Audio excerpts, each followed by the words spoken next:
City of Adelaide, he played host yesterday evening to the start of the Santos Tour Down Under, now in his 26th year. We're moving north of the city now, about an hour's drive away as we head to the famous Barossa Valley. It's going to be a big day out. It's going to be very exciting. There's a lot of plans afoot. Ineos Grenadiers are feeling very confident, but they're thinking short term perhaps for the stage win. Here we go. Now, they don't streak out the blocks like the F1 race cars because they have a neutralized ride now of 4.6 kilometers. They are really containing this. This looks like it is a concerted chase for the LUND intermediate sprint. It does, it does. Zip track sprint here, the first one of the Santos Tour Down Under, and it carries a 3-second bonus. First rider over the line, one for third. Narvaez there in second wheel, and a gap, he sees it and he opens up. And last year's defending champion is now Jonathan Narvaez, and he gets the points there. Wow, now that is interesting, Rob, because that's thrown the gauntlet down. He's pulled back 3 seconds on Watson's lead. Well, that's exactly what Jay Vine spoke about pre-race, that Jonathan Narvaez will be out there trying to grab seconds wherever he can without a victory to his name yet in his professional career. We've had a little crash here. There's a touchdown on the left-hand side. Riders from Movistar, Visma Lease Bike, EF Education One first. rider ahead there. That's a Bahrain rider who is down heavily. That does not look good. No, and his teammate calling for assistance there. So that's a nasty crash, in fact, that's happened there on the left-hand side. Seemed to have collided with the... No, his bike's hanging over the guardrail. So Yes, it's on the guardrail. Oh, this isn't what we like to see, and on such a perfectly safe stretch of the road as well. And the NSN rider was Corbin Strong. He's got himself going once again. That is a disaster for Bahrain Victorious. A terrible start for them.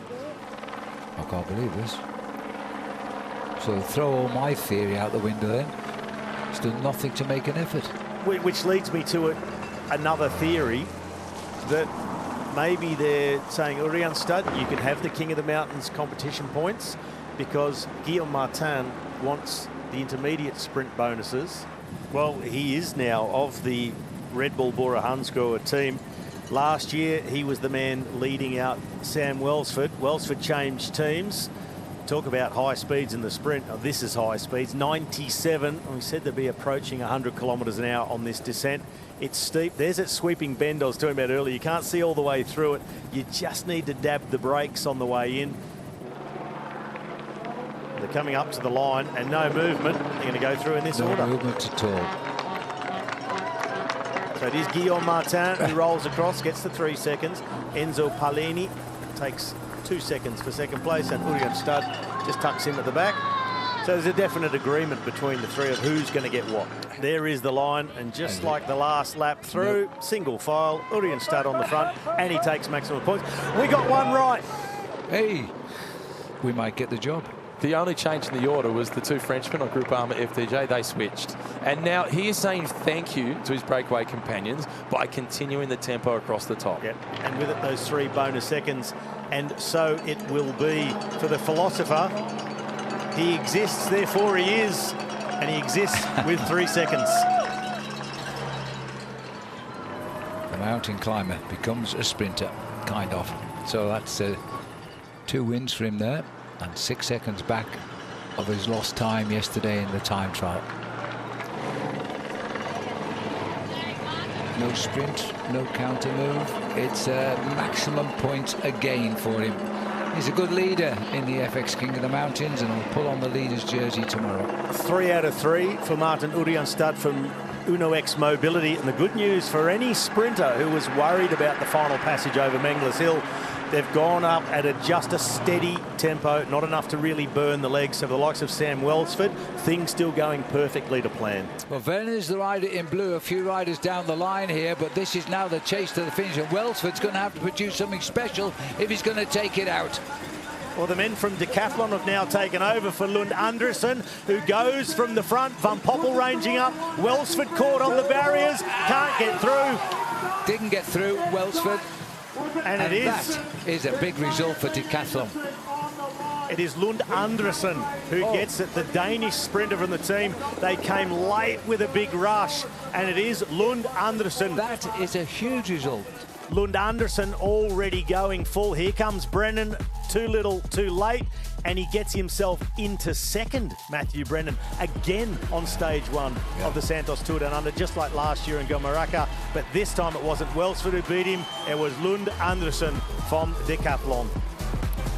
That was a tremendous result. There's Welsford pushing the final fling, but it's the man in the middle who we can hear from right now, Lund Andersen, and I bet he's pleased. Oh, this feels amazing. I can't remember the last time I felt like this. This is unbelievable. The new team, the bike is so fast. My teammates doing an incredible job, and also all the belief from management. We got some emails before this race reminding us the ambition we have for this year and how important it is to work together, and I think we showed that today. Tobias Lund Andersen.